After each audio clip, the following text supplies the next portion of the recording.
जैसा कि हम जो देखने जा रहे हैं टॉपिक वो है आपका बैटल ऑफ प्लासी से रिलेटेड।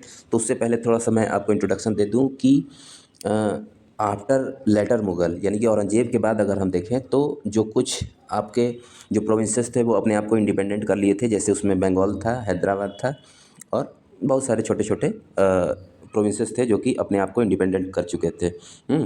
तो उसी में से बंगाल था और बंगाल जो है काफ़ी रिच प्रोविंसेस था। तो मुर्शीद कुली खान जो है वो इसको अलग इंडिपेंडेंट कर चुके थे। और प्रेजेंट टाइम में यानी कि अगर हम बात करें 1757 की, तो उस समय जो है आपका सिराजुद्दौला जो है उस पर रूल कर रहा था as a nawab of Bengal. तो ये बैटल जो है किसके किसके बीच हुई, तो उसकी बात अगर हम बात करें तो वो जो है वो रॉबर्ट क्लाइव और Nawab of Bengal that is Sirajuddaula के बीच हुई थी। ये आप बात ध्यान रखेंगे।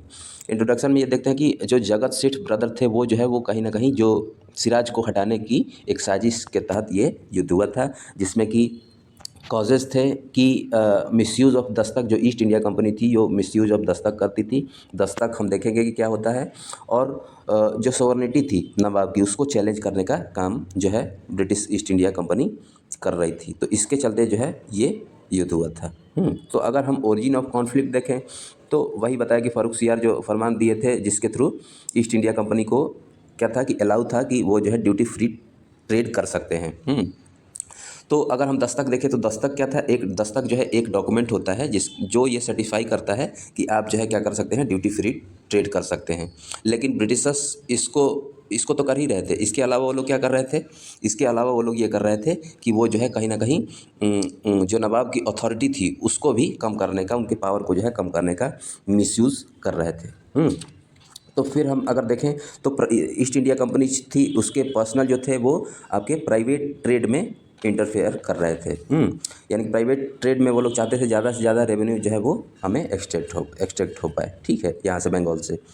और इलीगल ट्रेड कर रहे थे, यानी कि चार्टर जो वायलेशन ऑफ चार्टर कर रहे थे ईस्ट इंडिया कंपनी की, जो दस्तक था उसका जो है वायलेट कर रहे थे। यानी कि दस्तक में ये सर्टिफाइड था कि आप ड्यूटी फ्री ट्रेड कर सकते हैं, लेकिन वो लोग क्या कर रहे थे कि प्राइवेट ट्रेडर्स को भी वहाँ इन्वॉल्व करके और ये कोशिश कर रहे थे कि ज़्यादा से ज़्यादा क्या हो, ट्रेड हो और जिससे हमें फ़ायदा हो।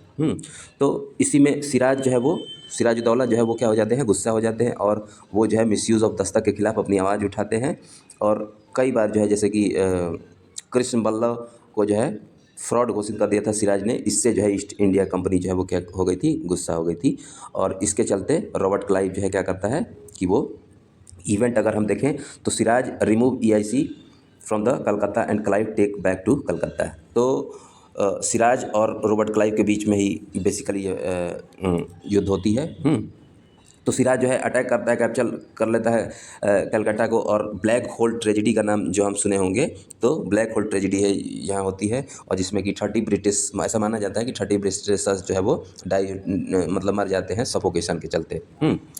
तो अगर हम आगे देखें तो इसमें हम देख सकते हैं कि रॉबर्ट क्लाइव जो है वो ट्रीटी ऑफ अलीनगर करता है। किसमें, ट्रीटी ऑफ अलीनगर अगर हम देखें तो ट्रीटी ऑफ अलीनगर 1765 में होता है, ठीक है। फिर जो है ब्रिटिशर्स जो है ब्रिटिशर्स और फ्रेंच के बीच में भी राइवलरी थी। ब्रिटिशर्स और फ्रेंच दोनों चाहते थे कि हम जो है कहीं ना कहीं क्या करें, बंगाल पे कब्जा करें, क्योंकि बंगाल जो है रिच प्रोविंसेस था। तो उसके लिए जो है ज़्यादा से ज़्यादा रेवेन्यू जो है मिलता यहाँ से। तो जितना रेवेन्यू होगा उतना ही कोई भी गवर्नमेंट स्ट्रांग होगी।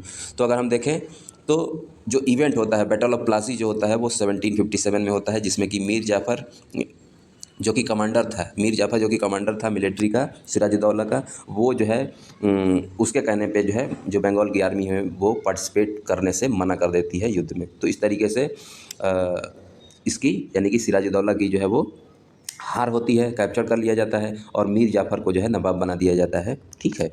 तो ये इम्पॉर्टेंट है कि आप ध्यान रखेंगे कि ये इवेंट जो है इसमें हुए हैं, ठीक है।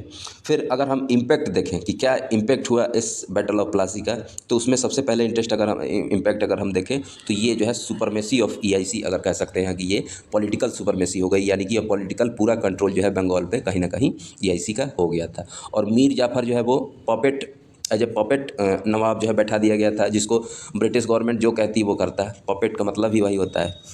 फिर प्लाजी पंडर, अब इसमें जो है क्या क्या करना पड़ा, तो अब अगर देखें तो 27,000